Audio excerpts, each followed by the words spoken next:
सभी प्यारे बच्चों इधर ध्यान दो। आज हम पढ़ने वाले हैं अलंकार के बारे में। काय के बारे में? अलंकार के बारे में कि अलंकार क्या होता है, इसके कितने रूप है और कौन कौन से महत्वपूर्ण भाग है जो एग्जाम में पूछे जाएंगे। तो आज हम पढ़ेंगे अलंकार के बारे में और सीखेंगे मात्र 1 मिनट में अलंकार। कितनी देर में? मात्र 1 मिनट में।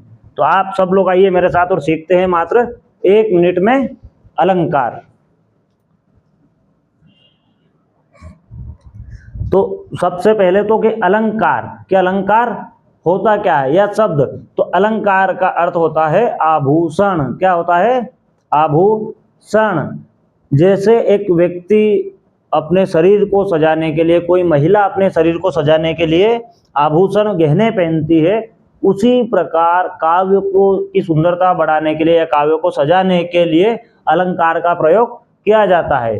काव्य की शोभा बढ़ाने वाले तत्वों को हम क्या कहते हैं? अलंकार। जैसे मैंने टोपी पहन रखी तो ये भी क्या है? एक तरह का आभूषण है, क्योंकि ऐसे गंजा सिर से दिखूंगा तो अच्छा नहीं लगूंगा, तो मैंने क्या किया? टोपी पहन ली, तो ये में हो गया अलंकृत, यानी ये हो गया अलंकार। कुछ कोई हार पहनता है, कोई चूड़ियां पहनती है, कोई बाजूबंद पहनता है, तो जो भी आभूषण है वो है अलंकार। तो हिंदी काव्य में तो आभूषण पहनाएंगे नहीं, तो जो शब्दों के माध्यम से जो सुंदरता बढ़ाएंगे उसको हम अलंकार कहते हैं, या अर्थ के माध्यम से या शब्द अर्थ दोनों के माध्यम से जो सुंदरता बढ़ेगी काव्य की, तो उसे हम अलंकार कहेंगे। तो अलंकार क्या है कि काव्य की शोभा बढ़ाने वाले तत्वों को अलंकार कहते हैं। अभी अलंकार के बारे में पता कहाँ चलता है? तो सबसे पहले आचार्य भामा ने अपने ग्रंथ काव्यालंकार में इसके बारे में जानकारी हमें दी है। अलंकार, तो अलंकार के भेद कितने? अलंकार के मुख्यतः 3 भेद है। कौन कौन से? अलंकार में सुंदरता, विकार, परिवर्तन काहे से उत्पन्न होगा काव्य में? या तो शब्द के माध्यम से। तो पहला भेद शब्दालंकार, जहां काव्य में शब्दों के द्वारा चमत्कार उत्पन्न हो या विकार उत्पन्न हो, वहां पे हमारा शब्दालंकार होगा, तो शब्द के माध्यम से होगा। तो दूसरा क्या बनेगा? अर्थ, कि काव्य में जहां अर्थ के माध्यम से सुंदरता उत्पन्न हो वहां अर्थालंकार, और जहां शब्द और अर्थ दोनों एक साथ आके सुंदरता काव्य की बढ़ाए या उसमें विकार उत्पन्न हो या परिवर्तन हो, तो वहां पे हमारा आ जाएगा उभया अलंकार। तो अलंकार के भेद कितने अगर पूछ ले तो 3 भेद। शब्दालंकार शब्द के माध्यम से, अर्थालंकार अर्थ के माध्यम से जहां काव्य में विकार उत्पन्न हो, और तीसरा उभया अलंकार जहां शब्द और अर्थ दोनों के माध्यम से परिवर्तन या विकार उत्पन्न हो।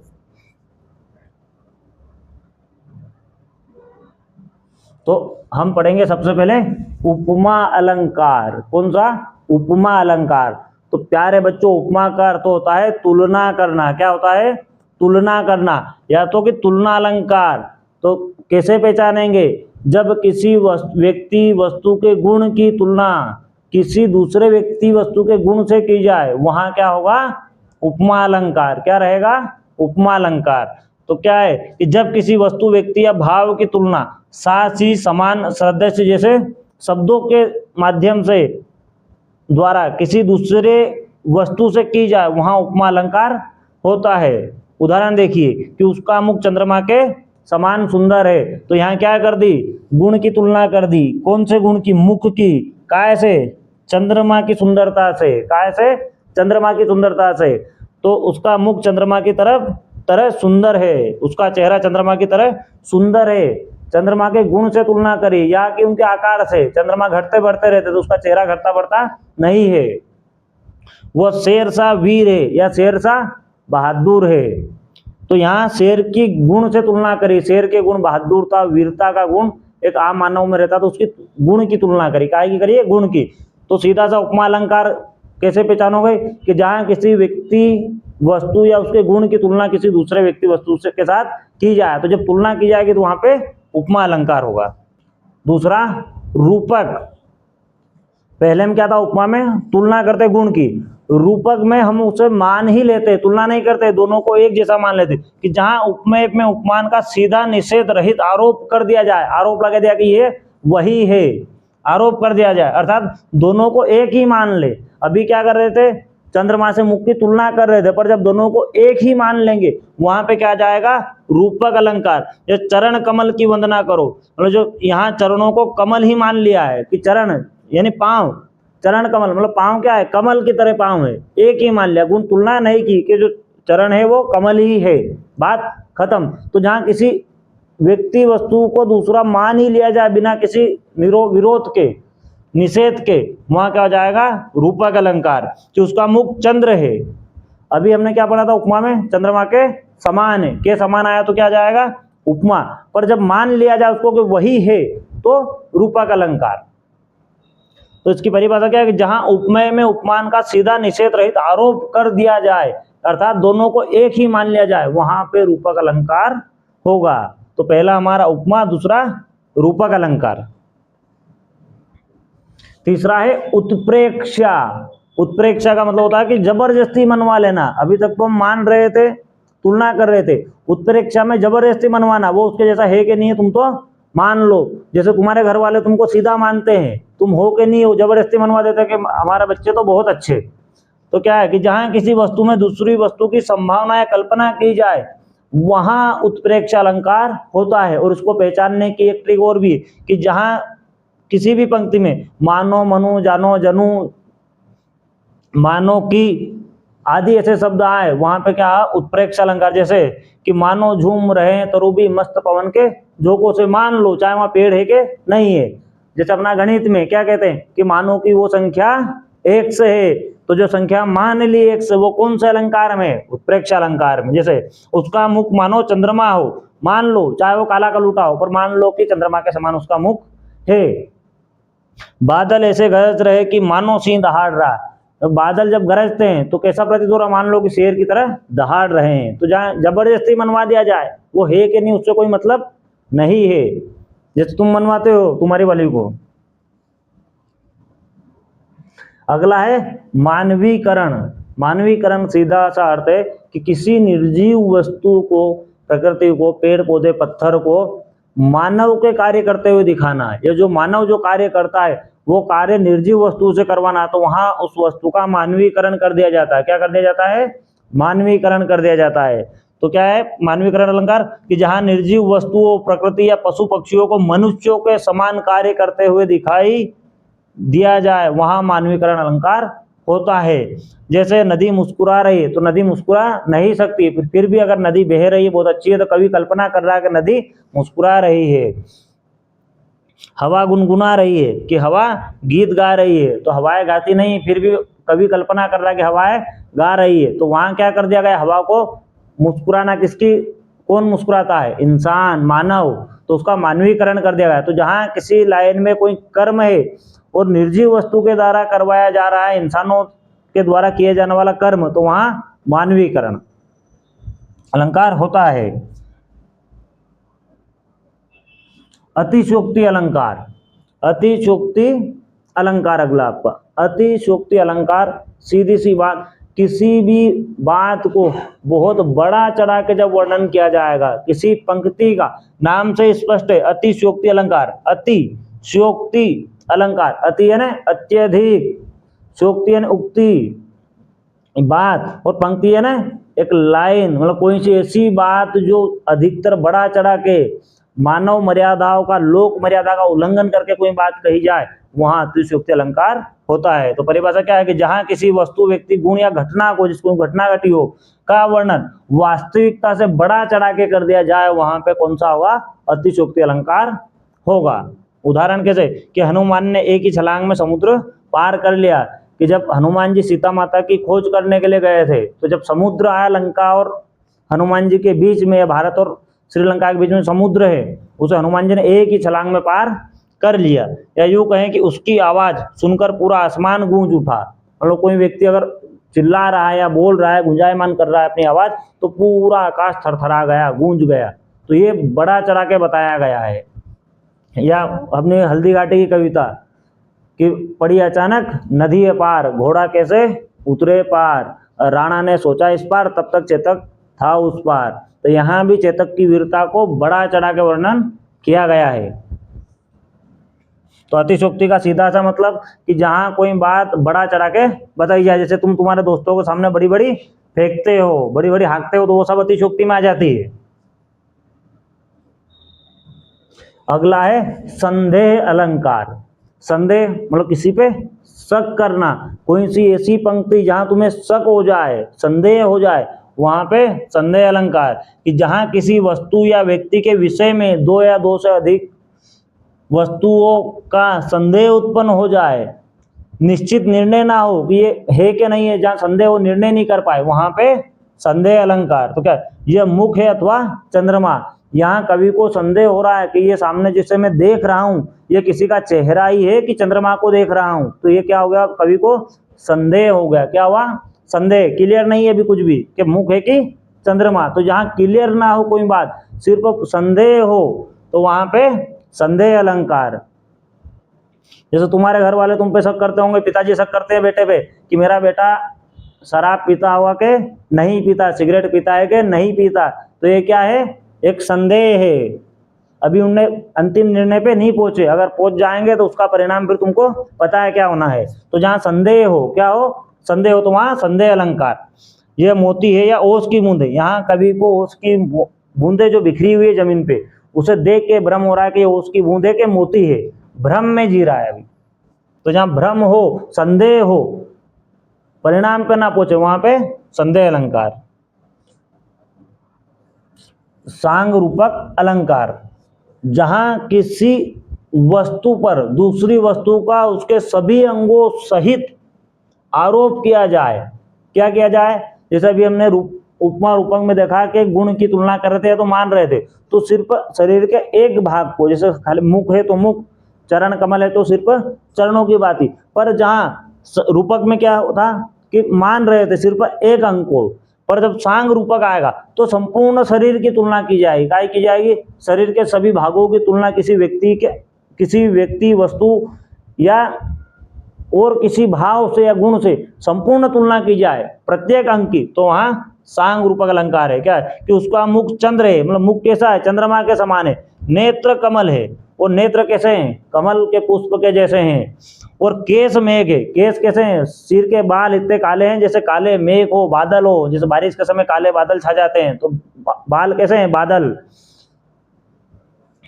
जीवन रूपी वृक्ष की आशा शाखाएं हैं और कर्म उसके फल है। तो यहाँ हमने जीवन का रूप किसको दिया है, वृक्ष को, और वृक्ष के और क्या होती है, वृक्ष पे शाखाएं होती है, तो उसकी शाखाओं से हमने तुलना करी आशा को, मतलब उम्मीद को, और उसमें जब फल लगते हैं तो फल की तुलना कहाँ से करी, कर्म से करी है। तो यहाँ पे हमने अलग अलग भाग की तुलना करी, इसलिए सांग रूपक अलंकार।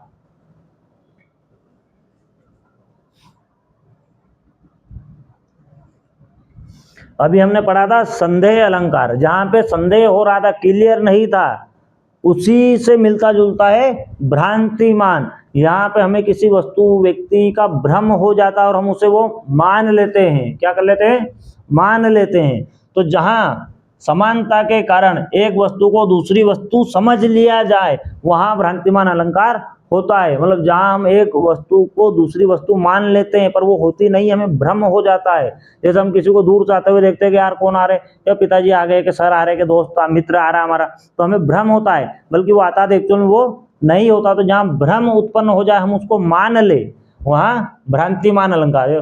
कमल को देखकर भ्रमर ने उसे अपना मित्र समझ लिया। कि जो भौरा होता है, जब वो गुनगुनाते हुए जा रहा था तो उसको कमल दिखा, तो कमल को उसने क्या समझ लिया, भौरा ही समझ लिया, उसको भ्रम हो गया और वहां जाके उसको अपना मित्र समझ लिया। सीप में चमक देखकर उसे चांदी समझ लिया। यहाँ कवि कहना चाहता है कि जो सीप रहती है, सीप अगर आप लोगों ने देखी होगी, नदियों में मिलती, समुद्र के अंदर मिलती, जिसमें मोती रहता है, तो उसका कलर चांदी जैसा चमकदार रहता है। तो यहाँ सीप को काय का भ्रम हो गया, चमक के कारण, चांदी का, काय का भ्रम हो गया, चांदी। यहाँ उसने मान लिया कि सीप नहीं है तो चांदी ही है। तो जहाँ किसी चीज का भ्रम हो जाए, उसको मान ले, वहां पे भ्रांतिमान। पर जहां में संदेह हो, माने नहीं कि है कि नहीं, जहां संदेह रह जाए सिर्फ मन में, वहां संदेह अलंकार।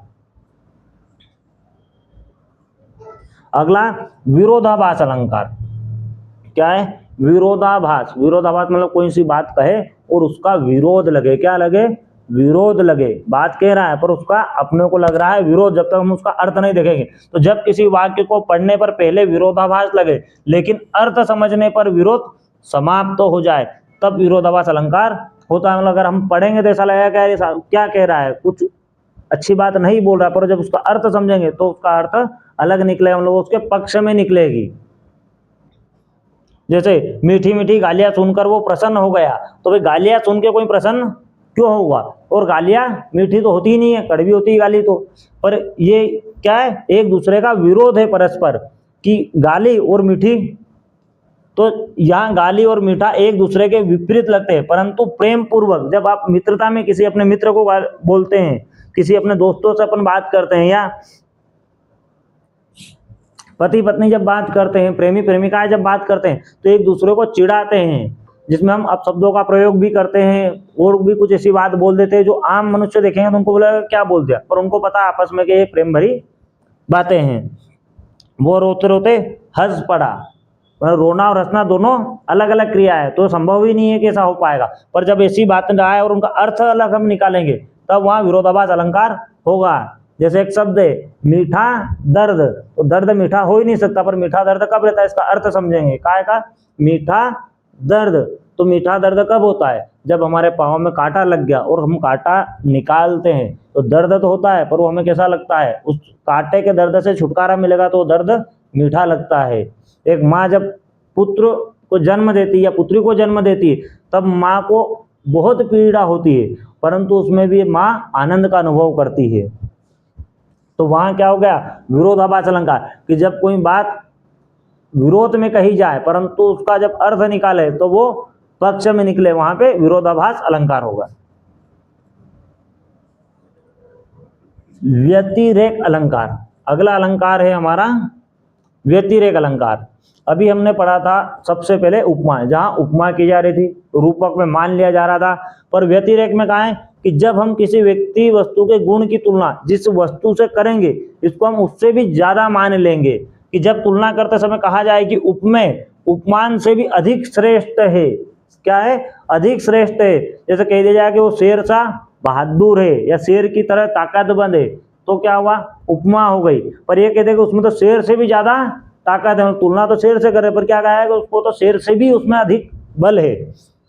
सीता का मुख चंद्रमा से भी अधिक सुंदर है, तो यहाँ क्या किया गया, सीता माता के मुख की तुलना काय से की, चंद्रमा से, पर फिर भी ये सिर्फ तुलना रहती तो क्या रहता, उपमा अलंकार। परंतु क्या किया गया, चंद्रमा से भी अधिक सुंदर है, चंद्रमा से भी अधिक सुंदर है, जिससे तुलना कर रहे उससे भी ज्यादा बताना। जैसे तुम तुम्हारे दोस्तों कहते हो कि कैसा लड़का है, कि बहुत नीच, इससे नीच तो धरती पे कोई हो ही नहीं सकता, तो मतलब तुमने नीच से भी ज्यादा तुलना कर दी उसकी नीचे तक, तो वहां पे कौन सा अलंकार हो जाएगा, व्यतिरेक अलंकार। दृष्टांत अलंकार, दृष्टांत जो शब्द है इसका अर्थ होता है उदाहरण। क्या होता है, उदाहरण, उदाहरण देना या उदाहरण के माध्यम से समझाना। तो जहां किसी बात को उदाहरण देके समझाई जाए वहां पे हमारा दृष्टांत अलंकार होता है। कैसे समझाई जाए, उदाहरण देके। जैसे अभी हम इससे पहले जो भी अलंकार समझे, काहे से समझे, हमने उदाहरण के माध्यम से समझे हैं। तो अगर उदाहरण के माध्यम से हमने समझे हैं तो सारे अलंकार को अगर एक साथ बोला जाए तो काय में गए, दृष्टांत अलंकार में, क्योंकि हमने उदाहरण के माध्यम से समझे। तो जहां किसी बात को उदाहरण के माध्यम से समझाई जाए वहां पे दृष्टांत अलंकार। जैसे क्या है, जैसे वृक्ष अपने फल स्वयं नहीं खाता, ये उदाहरण दे रहे हैं कि पेड़ अपने फल स्वयं नहीं खाता, वैसे ही महान पुरुष या महान व्यक्ति अपना जीवन दूसरों के हित में लगाते हैं, खुद के लिए वो नहीं जीते हैं। जैसे हमारे महापुरुष महात्मा गांधी जी, उन्होंने अपना जीवन खुद के लिए नहीं लगाया, वो देश सेवा के लिए लगे रहे। वीर भगत सिंह या शहीद भगत सिंह, उन्होंने अपना जीवन खुद के लिए नहीं लगाया, क्या किया, देश के लिए लगाया। तो वहां पे उस पंक्ति में कौन सा अलंकार आएगा, तो दृष्टांत अलंकार आएगा।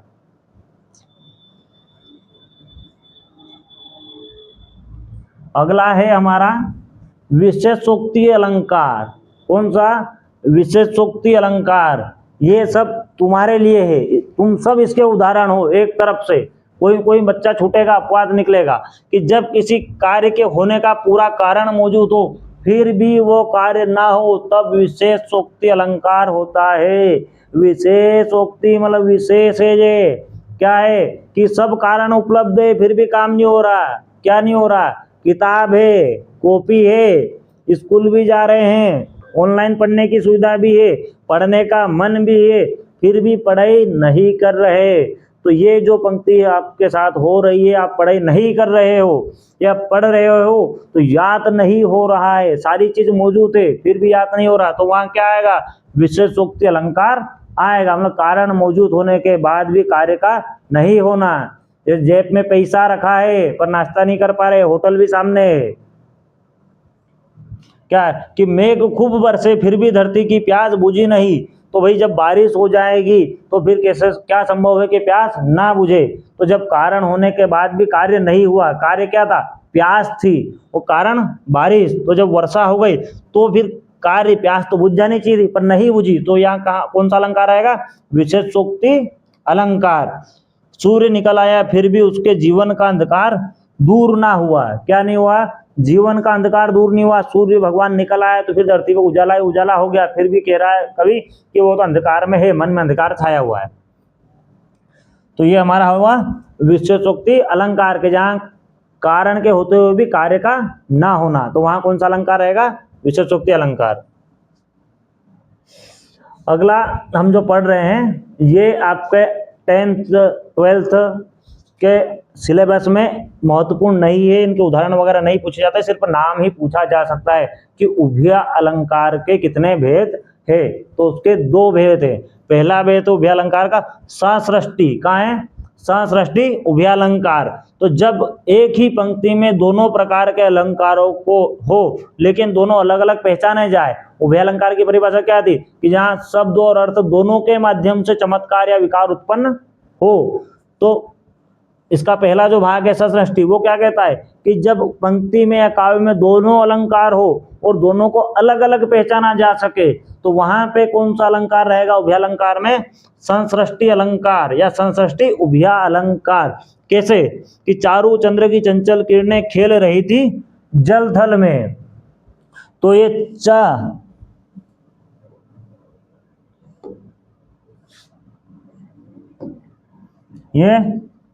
वर्ण, ये चा वर्ण दो बार आया है, ये चा वर्ण आया, तो कौन सा अलंकार हुआ हमारा? अनुप्रास अलंकार। कौन सा हुआ? अनुप्रास अलंकार हुआ। तो यहाँ चारु चंद्र की चंचल किरणें खेल रही है जल थल में, तो ये चा चा की आवृत्ति हुई तो कौन सा अलंकार हो जाएगा? अनुप्रास। परंतु खेल रही है, क्या कर रही है? खेल। तो खेल कौन सकता है? इंसान ही खेल सकता है, पर यहाँ कवि किसको खिला रहा है? किरण को, रोशनी को, किरणों को खिला रहा है, खेल खिला रहा है जल थल में। तो ये क्या कर दिया? किरण पे मानवीकरण कर दिया खेल का। क्या कर दिया?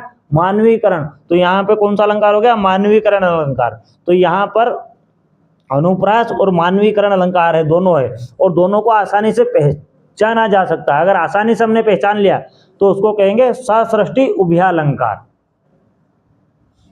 और इसका दूसरा भेद है, दूसरा कौन सा है? संकर उभय अलंकार। उभय अलंकार का दूसरा भेद कौन सा है? संकर। तो अगर संसृष्टि में पहचान रहे थे तो संकर में क्या हो जाएगा? उसका उल्टा, कि जहां दोनों अलंकारों को आसानी से पहचाना ना जाए या पृथक ना किया जाए, वहां पे संकर उभय अलंकार होता है।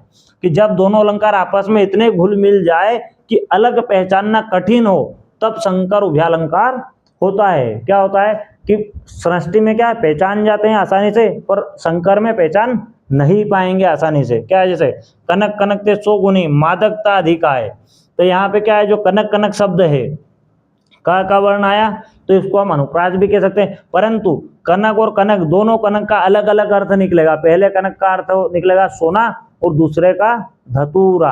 क्या निकलेगा? धतूरा। सोना और धतूरा दोनों को कनक कहा गया है। यहाँ इसके कनक कनक शब्द से भी अलंकार बन रहा है और उसके अर्थ से भी बन रहा है, पर इतना आसानी से पहचान में नहीं आता है, क्योंकि जिनको इन दोनों कनक के अलग अलग अर्थ पता रहेंगे वही बता पाएगा कि यहाँ पे संकर उभय अलंकार है, और जिसको दोनों कनक के अलग अलग अर्थ पता नहीं रहेंगे उनकी नजर में तो अनुप्रास अलंकार है। तो ये अभी हमने पढ़े अलंकार। परंतु अब इसको 1 मिनट में कैसे याद रखना है, कितनी मिनट में, 1 मिनट में। तो देखो 1 मिनट में अलंकार कैसे आपके पूर्ण होंगे बताता हूँ, भाई आया बता के जाएगा, टेंशन नहीं लेने का। तो जहाँ सा सी समान तुलना की जाए, जहाँ तुलना कर दे वहाँ उपमा अलंकार। जहाँ एक ही मान ले, तुलना नहीं कर रहे, चंद्रमा और मुख एक ही है तो रूपक अलंकार। जबरदस्ती मनवा दे, जैसे तुम काली को गोरी, काले को गोरा मनवा दो जबरदस्ती, दिन को रात जबरदस्ती मनवा दो, मार के मनवाया जाए, वहाँ उत्प्रेक्षा। संभावना है कल्पना करना रहे कि माना कि वो संख्या 1 से जबरदस्ती मनवा दे, वहाँ उत्प्रेक्षा। मानवीकरण, जहाँ प्रकृति का मानवीकरण कर दिया जाए, मतलब जहाँ नदी को मुस्कुरा दिया जाए, हवा से गवा दिया जाए और किरणों को खेल खिला दिया जाए, वहाँ पे मानवीकरण। अतिशयोक्ति, जहाँ बात को बड़ा चढ़ा के बताया जाए, बड़ा चढ़ा के, जैसे तुम तुम्हारे दोस्तों के बीच में फेंकते हो तो वहाँ पे अतिशयोक्ति अलंकार। संदेह, जब किसी व्यक्ति वस्तु का किसी दूसरी व्यक्ति वस्तु पे हमें संदेह हो जाए, सिर्फ संदेह, अभी हम निर्णय पे नहीं पहुंचे, सिर्फ संदेह है, जैसे तुम करते हो किसी पे शक, तो जहाँ शक आ जाए वहाँ संदेह अलंकार। अगला है सांग रूपक। तो रूपक में क्या करते थे, मान लेते थे कि यही है, तो सांग रूपक में मानेंगे तो सही, पर उसके अलग अलग अंगों का वर्णन भी होगा, कि आंखों को भी मानेंगे, चेहरे को भी मानेंगे और हाथों को भी अलग से मानेंगे। तो जहाँ अलग अलग संपूर्ण अंगों सहित वर्णन हो वहाँ पे सांग रूपक। भ्रांतिमान, भ्रांतिमान यानी जहाँ मन में भ्रम उत्पन्न हो जाए, क्या हो जाए, भ्रम, और उसको हम वही मान ले, एक वस्तु को दूसरी समझ लेना, भ्रमवश, मतलब भ्रम के कारण एक को दूसरा समझ ले।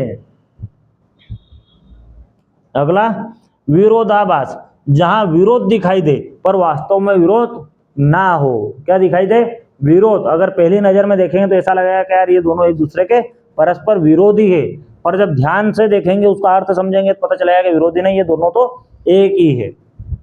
व्यतिरेक, उपमेय को उपमान से श्रेष्ठ बताना, मतलब जिससे तुलना कर रहे हैं उससे भी ज्यादा श्रेष्ठ बता देंगे। जैसे तुमने तुम्हारा दोस्त की तुलना कर दी किससे, किसी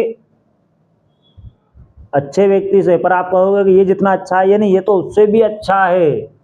जैसे आई मूवी आई थी, तो उसमें हीरो को जब वो मौत देने की बात करते हैं तो कहते हैं कि हाथ पांव कटवा दे, तो बोलते हैं कि इससे भी बुरा।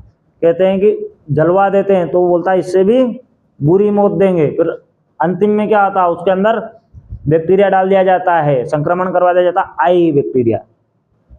तो जहां श्रेष्ठ बता दिया जाए, या यूं कहें कि आप कहते हो अपनी प्रेमिकाओं को कि तू तो चांद से भी ज्यादा सुंदर है, चाहे वो कैसी भी हो, पर अगर सुंदर बता रहे तो व्यतिरेक। और दृष्टांत यानी उदाहरण, जहां किसी बात को उदाहरण देके समझाई जाए। और विशेषोक्ति, कारण होने पर भी कार्य का ना होना। ये शॉर्ट ट्रिक है, अगर ये सिर्फ याद रख ली तो आसानी से आपका अलंकार याद रह जाएगा, बाकी अलंकार में कोई बड़ी बात नहीं है।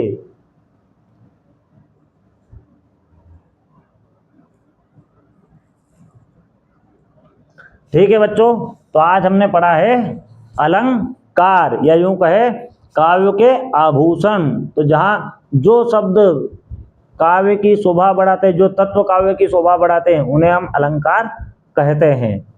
ठीक है, मिलते हैं अगले वीडियो में। जब तक आप सभी को बेस्ट ऑफ लक, अच्छे से तैयारी कीजिए।